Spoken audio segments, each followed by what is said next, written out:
자, 예수님께서 여러 말씀을 제자들한테 하셨죠. 예, 기억 안 나시는 분들은 영상 보시고 참고하시길 바랍니다. 그러고 나서 무리 중에 어떤 한 사람이 예수님께 이런 부탁을 합니다. 13절 읽겠습니다.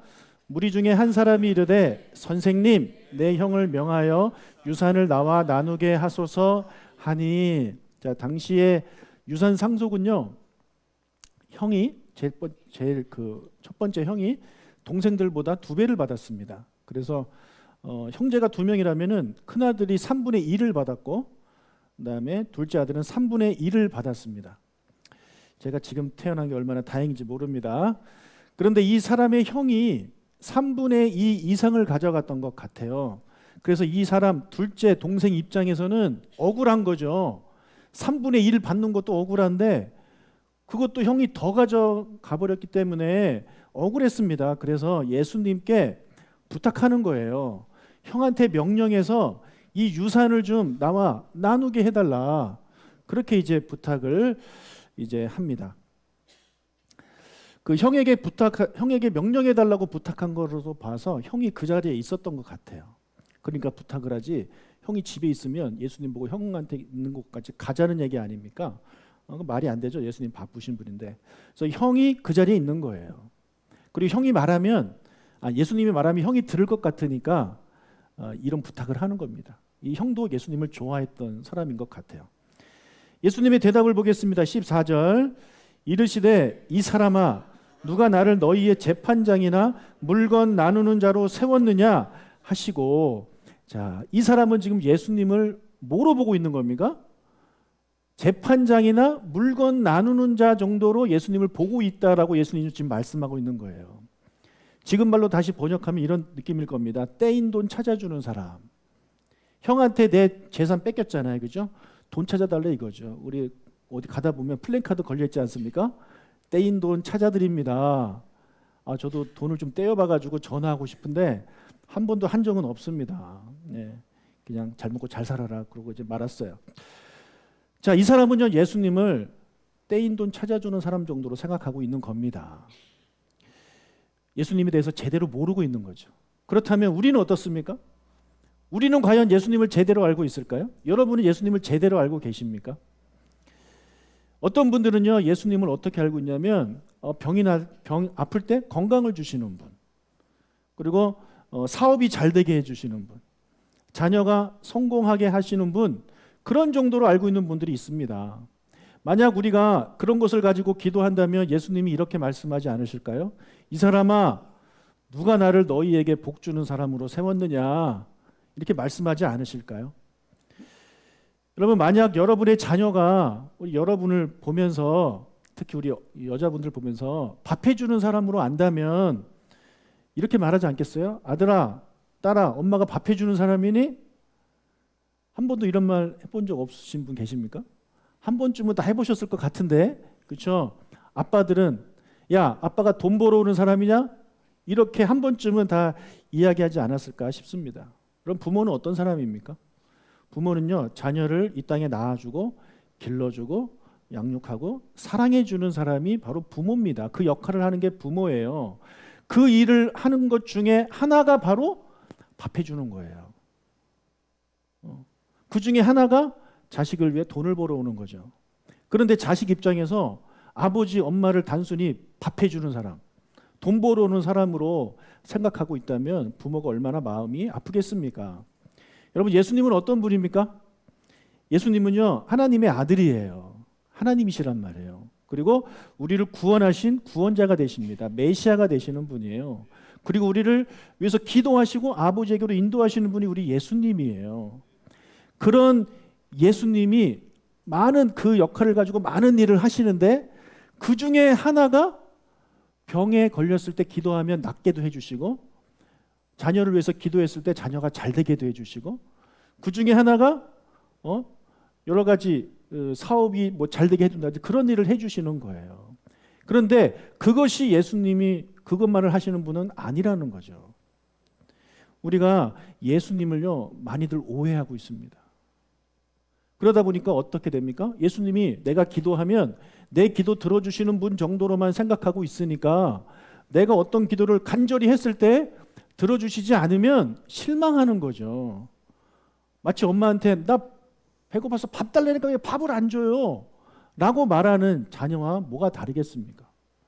여러분, 예수님은요, 여러분의 병을 낫게 해달라는 기도를요, 들어주실 수도 있고 안 들어주실 수도 있어요. 예. 여러분의 사업이 잘 되게 해주실 수도 있고 아닐 수도 있어요. 그렇기 때문에 그것만을 가지고 예수님께 기도하고 그것이 예수님을 믿는 목적이 되시지 않기를 주님의 이름으로 축복합니다. 우리가 예수님을 좋아하고 사랑하면서도 마치 이곳에 나오는 이 본문에 나오는 이 형제들처럼 그렇게 예수님을 오해할 수가 있습니다. 자, 14절 말씀만 봐서는요, 예수님의 이 사람의 부탁을 거절할 것 같잖아요. 그렇죠? 난 그런 사람이 아니야 라고 안 해주실 것 같은데 예수님은 또 그의 부탁을 들어주십니다. 15절을 읽겠습니다. 그들에게 이르시되 삼가 모든 탐심을 물리치라. 자, 뭐라고 말씀하셨어요? 모든 탐심을 물리쳐라. 사람의 생명이 그 소유에 넉넉한 데 있지 않다. 자, 이 말씀을 누구한테 하셨습니까? 항상 어떤 말씀을 하셨을 때 누구한테 했느냐가 중요합니다. 누구예요? 그들이죠, 그들. 예. 그들한테 했습니다. 그럼 그들은 누굴까요? 예. 제가 보기에 그 질문을 부탁을 한 동생과 그 옆에 앉아있는 형입니다. 1차적으로는 그 둘한테 한 거예요. 그래서 형한테 너 동욕심 버리고 돈에 대한 탐심을 버리고 동생한테 다시 돌려줘라. 사람의 생명이 그 소유 넉넉한 데 있는 것이 아니다라고 말씀해 주시는 거예요. 그렇다면 그냥 돈에 대한 탐심을 물리쳐라라고 말씀하시면 될 텐데 지금 예수님은 모든 탐심이라는 표현을 쓰고 있습니다. 왜 그렇게 말씀하시냐면 그곳에 그 두 형제만 있는 게 아니잖아요. 그렇죠? 그 두 형제 주변에 많은 사람들이 있습니다. 수만 명이 있다라고 지난번 본문에 말씀드렸잖아요. 그래서 그 형제 주위에 둘러싸고 있는 수많은 사람들에게 각각의 다양한 탐심들이 있었다는 거죠. 욕심들이 있었다는 겁니다. 어떤 사람은 재물에 대한 욕심을 가진 사람이 있고 어떤 사람은 먹는 것에 대한 욕심을 가진 사람이 있고 어떤 사람은 외모에 대한 욕심을 가진 사람이 있고 어떤 사람은 누구한테 인정받는 것에 대한 욕심을 가진 사람이 있고 어떤 사람은 성취나 성공, 성적 이런 것들에 대한 욕심을 가지는 사람이 있습니다. 저는 어떤 욕심이 있는 것 같아요? 저는 우리 집사람한테 많이 듣는 얘기가 당신은 개그 욕심이 있다. 저는 개그 욕심이 있는 것 같아요. 저는 어릴 때 꿈이 개그맨이었어요. 그런데 왜냐하면 얼굴은 개그맨 얼굴이 되는데 이제 말을 제가 더듬잖아요. 그래서 도저히 못하겠더라고요. 그래서 제 꿈을 이제 접었습니다. 그러다 보니까 자꾸 제 안에 개그 욕심이 막 생기는 것 같아요. 여러분한테는 어떤 욕심이 있습니까? 여러분 사람들이 왜 욕심을 부릴까요? 왜 탐심을 부릴까요? 15절을 보면 예수님이 이렇게 말씀하시잖아요. 사람의 생명이 그 소유에 넉넉한 데 있지 않다라고 말씀하셨는데 이 말은 무슨 말입니까? 사람들은 어떻게 생각한다는 거예요? 사람의 생명이 어디에 있다? 소유의 넉넉함에 있다라고 사람들은 생각하고 있는 거예요. 그래서 사람들이 탐심을 가지는 겁니다. 여러분 사람에게 있어서 가장 중요한 것은 뭡니까? 소중한 게 뭘까요? 여러분이 가진 것 중에 가장 소중한 것은 생명입니다. 그렇죠? 생명보다 소중한 거 있습니까? 없습니다. 예, 생명이 가장 소중한 거예요. 그래서 이 가장 소중한 것이 뭐가 넉넉하면 있다? 소유가 넉넉하면 나의 가장 소중한 것이 있다라는 그 안에 넉넉함에 있다라고 사람들이 생각한다라는 거예요. 그러다 보니까 많이 가지면 행복하고 많이 가지면 잘 사는 거라는 착각 속에 빠지는 거예요. 그래서 사람들이 더 많이 가지려고 하는 거예요. 더 많이 가지려고 하는 사람들은 어떻게 되냐면 탐심을 부려요. 그런데 그 탐심의 결과는 무엇이냐? 잠언 28장 25절을 읽어보도록 하겠습니다. 욕심이 많은 자는 다툼을 일으키나 여호와를 의지하는 자는 풍족하게 되느니라. 여러분 욕심이 많으면 탐심이 있으면요 결국엔 다툼을 일으킵니다. 다툼을 일으켜요. 결국에는 다툼을 일으키게 되어 있어요.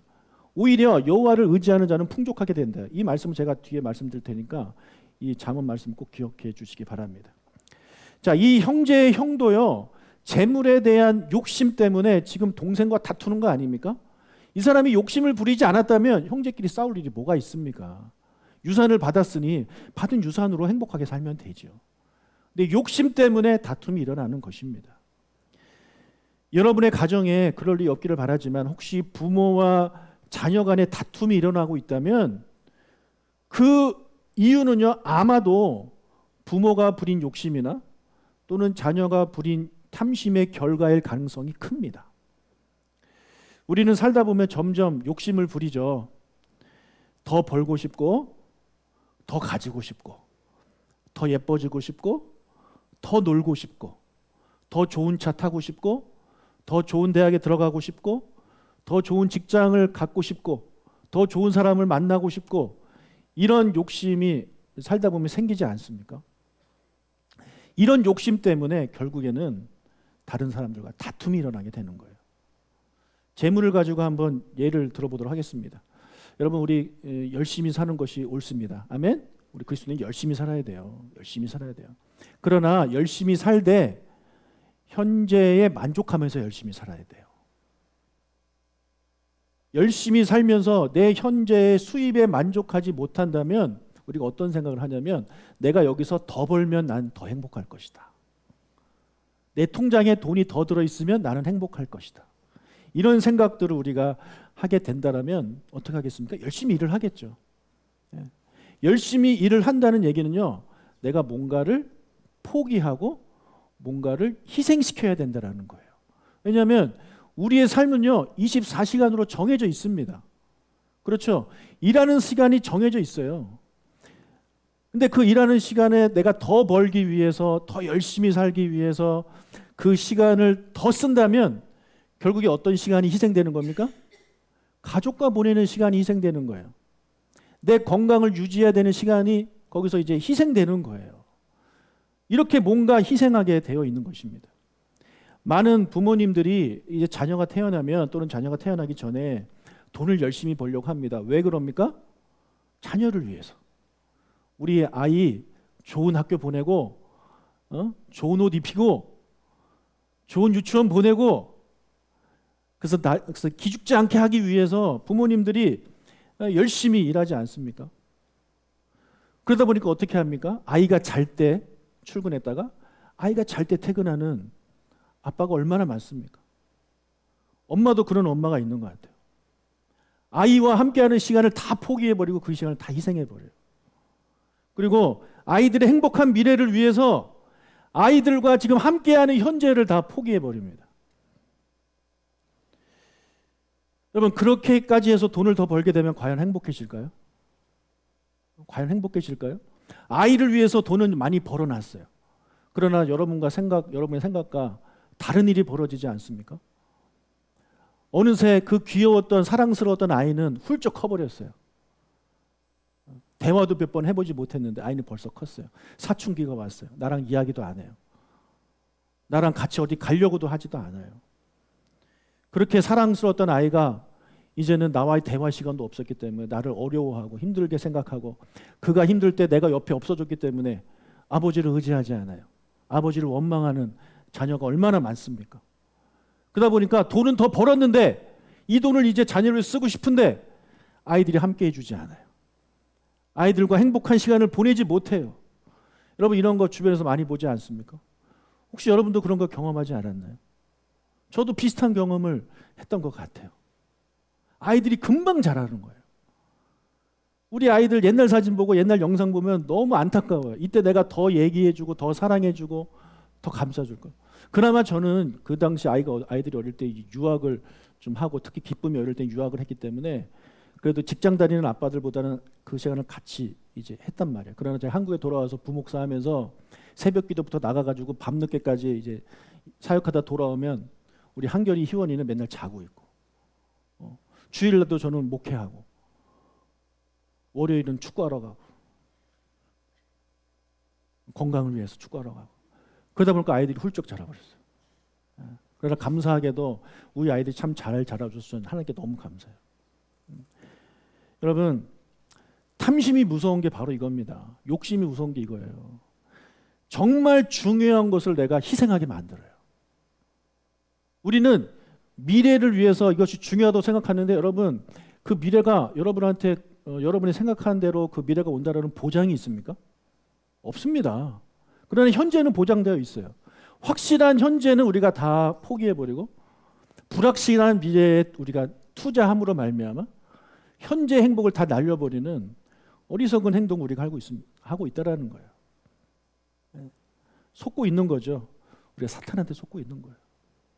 돈을 더 벌면 행복해질 것이라는 그 사탄의 거짓말에 우리는 철저하게 속고 있습니다. 여러분, 탐심을 부리면요 절대 행복할 수 없습니다. 반드시 다툼이 일어나게 되어 있습니다. 돈을 좀 더 벌더라도 아이들과 함께 하십시오.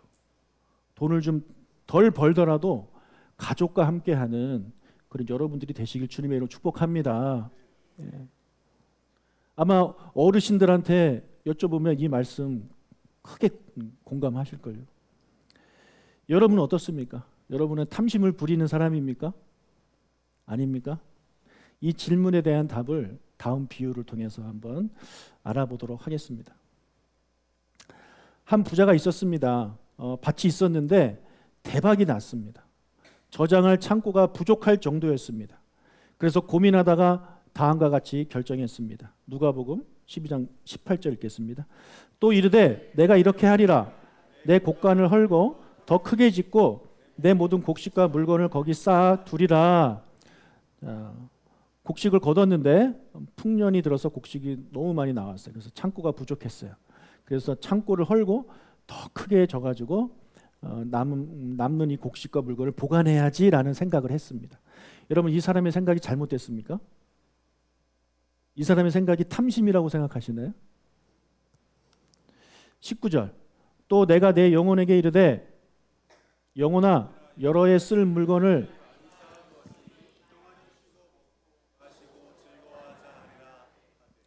자, 19절을 통해 우리가 알 수 있는 게 뭐냐면 이 농부는 정말 열심히 일했다는 거예요. 그것도 1년만 그렇게 한 게 아니라 수년 동안 열심히 일했어요. 여러분, 농사는요 뿌리는 대로 거두죠. 그렇죠? 아무리 날씨가 좋아도 일하지 않는 농부는요 풍년을 수확할 수가 없습니다. 이 사람이 이렇게 많은 것들을 풍작을 거둬들었다는 얘기는 열심히 일했다는 거예요. 개미처럼 열심히 일했다는 거예요. 그리고 그렇게 열심히 일해서 거둬들인 수많은 농작물을 창고에다 딱 집어넣고 이제 그동안 수고했던 열매가 가득 차니 얼마나 마음이 뿌듯하겠습니까? 우리가 열심히 돈을 벌어서 통장에 이렇게 공짜 많이 붙은 게 딱 찍혀 있으면 얼마나 마음이 뿌듯합니까? 네, 그래 본 적이 없으셔가지고 모르실 수도 있겠죠. 네. 그럴 것 같아요. 되게 뿌듯할 것 같아요. 그것을 보면서 이제 내가 평안히 쉬면서 먹고 마시고 즐겁게 살아야지라고 생각했습니다. 그럼 지금 이 사람이 욕심 부리고 있는 겁니까? 네. 이 사람 생각이 없는 사람인가요? 아니에요. 이 사람 멋진 사람이에요. 노년을 준비하고 살아가는 사람이에요. 예. 지금 열심히 여름 동안 열심히 일해가지고 일할 수 없는 그때 노년이 되었을 때 거기 있는 거 갖고 맛있게 먹고 행복하게 살겠다라는 거예요. 이게 잘못됐습니까? 잘못되지 않았죠. 잘못된 게 아닙니다. 그런데 예수님은 이 사람을 보고 탐심을 부린다라고 말을 하고 있어요. 우리가 보기에 이 사람은요 지혜로운 사람이에요.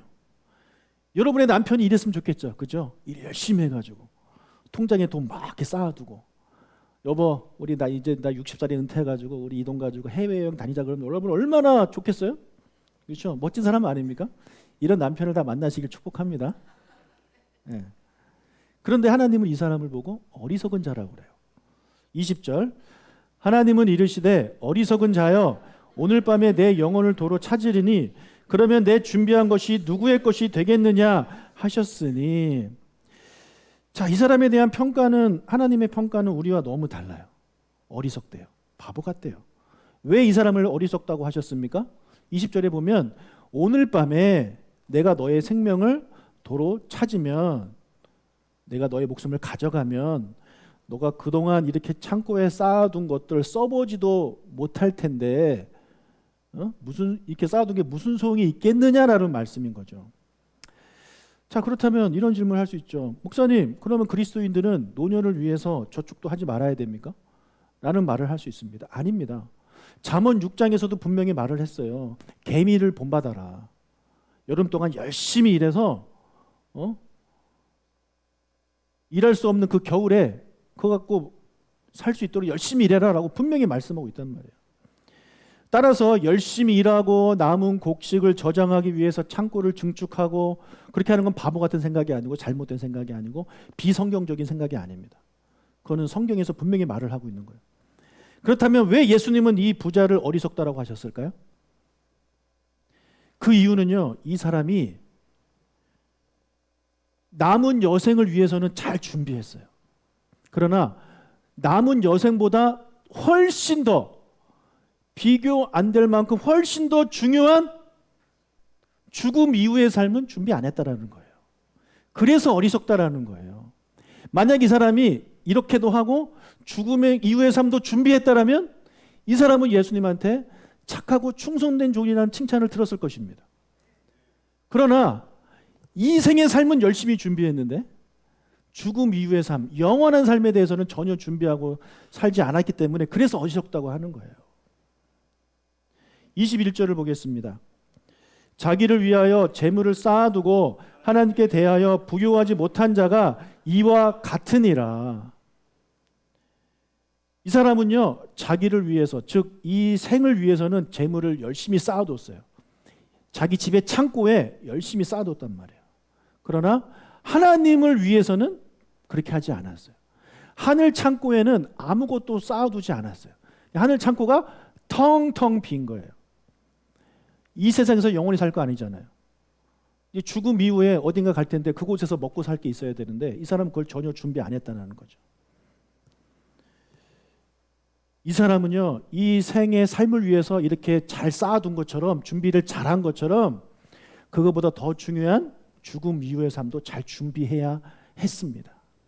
그러나 그렇게 하지 않았기 때문에 어리석은 부자라는 말을 듣게 된 것입니다. 우리 많은 그리스도인들 열심히 삽니다. 정말 열심히 살아요. 이 세상을 잘 살고 싶어서 시간을 쓰고 에너지를 씁니다. 자기가 가진 것들을 이렇게 투자합니다. 그리고 또 지혜로운 분들은 또 아까 말씀드린 대로 가족들과도 시간을 잘 보냅니다. 그런데 내가 돈을 벌기 위해서 또는 내 가족과의 행복한 시간을 보내는 데만 집중하게 된다면 이것보다 더 중요한 한 가지를 우리가 놓치게 되는 겁니다. 그것이 뭐냐면 하나님과의 관계입니다. 하나님과의 관계, 하나님과의 관계에 쏟는 시간을 우리가 드릴 때 그것이 바로 하늘 창고에 내 재물을 쌓아두는 것이거든요. 여러분, 내가 시간은 한정되어 있고 일은 열심히 해야 되고 또 가족들과 시간도 보내야 돼요. 그다음에 뭐가 부족해지냐면 하나님과 보내는 시간이 갈수록 부족해지는 거예요. 그래서 이 셋 중에서 우리는 무엇을 포기하느냐? 대부분 세 번째, 하나님과의 시간을 포기합니다.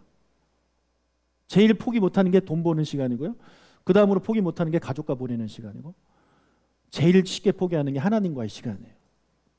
그래서 이 세상의 창고, 이 세상의 통장은 점점 배불러 가는데 하늘 통장은요 텅텅텅 비어가고 있어요. 마이너스 통장으로 가고 있는 거예요. 어리석은 사람인 것입니다. 우리가 예배 시간이 일주일에 한 번이잖아요. 이 시간에 와서 예배 드리고 하나님과의 그런 시간을 가져야 되는데 이 시간에 가서 일을 한다거나 이 시간에 가족과 시간을 보낸다거나 이 시간에 공부하러 간다거나 그러면서 이 세상의 통장을 불리는 삶을 선택하는 사람들, 결국에 다툼만 일어나는 거예요. 그러나 그 시간에 예배하고 기도할 시간, 성경 읽는 시간, 말씀 묵상하는 시간, 이런 시간을 확보해 놓아서 내가 아무리 바빠도 이건 내가 먼저 하나님께 드린다. 이런 생각을 가지고 살아가는 사람은 그렇게 하다 보면 다른 일을 좀 못하겠죠. 일을 좀 못하게 될 수도 있고 자녀와의 시간이 조금 줄어들 수도 있어요. 그럼에도 불구하고 하나님과의 관계를 잘 갖는 사람, 이 시간을 철저하게 확보하고 지키는 사람은 어떻게 되느냐? 아까 잠언 25장 그 말씀처럼 되는 거예요. 여호와를 의지하는 자는 풍족하게 되는 거예요. 이것은 예수님이 말씀하신 먼저 그의 나라와 그의 일을 구하는 자는 이 모든 것을 더해 주신다는 그 약속의 말씀대로 우리가 하나님과의 시간, 하늘 그 창고에 내 재물을 쌓아두는 그 시간을 확보하는 사람은요, 우리 생각에는 그렇게 교회에 시간 들이고 교회에 물질 쓰고 교회에 나의 그런 것을 드리면 세상에서는 더 안 되고 그럴 것 같지만 아니라니까요. 오히려 더 잘 된다고 성경은 그렇게 분명히 말씀하고 있지 않습니까? 여러분은 어떻습니까? 나는 어떻습니까? 한번 스스로에게 한번 질문을 해보십시오. 나는 어리석은 부자인가 그렇지 않은가? 저는 여러분들이 어리석은 부자가 되지 않고 지혜로운 부자가 되시길 축복합니다. 옆 사람 인사합시다. 지혜로운 부자가 됩시다. 지혜로운 부자는요, 이 세상에서의 삶도 잘 신경 써야 되지만 훨씬 더 중요한 죽음 이후의 삶을 먼저 신경 쓰는 사람이에요. 그게 바로 지혜로운 부자가 되는 것입니다. 그럼 부자가 나쁜 게 아닙니다. 다 부자 되십시오. 다 부자 돼가지고 저 좀 맛있는 거 사주십시오. 아무래도 목사가 부자 되면은 그건 이상한 거잖아요, 그렇죠? 여러분이 부자 돼가지고 좀 맛있는 거 좀 사주십시오. 그리고 하나님께도 여러분의 시간과 물질과 여러분의 열정을 드리십시오. 그게 바로 지혜롭게 사는 겁니다. 지난 목요 큐티 때 우리 김영은 성도님이 그 잠언 6장 말씀 가지고 이렇게 말씀을 하셨어요. 이 세상에서 개미처럼 열심히 살고 천국 가서 배짱이처럼 살고 싶다. 제가 그 얘기를 듣고 감동을 받았어요. 어떻게 저런 말을 하지? 야, 멋지다. 멋지다. 그래서 오늘 설교 제목으로 제가 썼습니다. 왜 마음대로 썼냐고 돈 달라고 하면 제가 돈을 주겠습니다. 여러분, 우리가 천국 가서 배짱이처럼 살려면요, 이 세상에서 개미처럼 살아야 됩니다. 그러나 개미처럼 살되 여러분만을 위해서 개미처럼 살아서는 안 돼요. 그럼 하늘 창고는 텅텅 비는 거예요. 이 세상에서 열심히 살 때 첫 번째, 여러분의 삶을 위해서 열심히 사십시오. 두 번째, 하늘 창고를 채우는 열심을 가지고 사십시오. 하나님과의 시간을 포기하지 마시고 확보하십시오. 특히 주일 예배 시간 확보하시고, 우리 금요일 날 기도하는 시간 확보하시고, 또 그 외에 개인적으로 말씀 읽고 묵상하는 그 시간 확보하십시오. 그런 그 시간에 공부하고 일하고 이렇게 하면 돈 더 벌 것 같지만 그렇지 않아요. 다툼만 일어나요. 탐욕은요, 다툼만 일어나게 되는 거예요. 제가 아침에 제가 개그 욕심 있다 그랬잖아요. 그래서 아침에도 또 개그 욕심을 막 부리다가 우리 또 딸한테 제가 또 못할 말을 했어요. 제가 개그 욕심을 부리면 항상 이상한 데까지 가기 때문에 집에 가서 혼납니다. 지난번에 제가 그 얘기 들었는데 제가 이거 지금 말씀드려야 될 것 같아요. 우리 딸이 저한테 우리 집에서 이런 말을 했다고 제가 말씀드렸는데, 이놈의 집구석 지긋지긋하다 그 얘기. 그래서 그 얘기를 듣고 나는 어떤 분들이 진짜 심각하게 생각하시는 거예요. 기쁨이가 그런 애냐.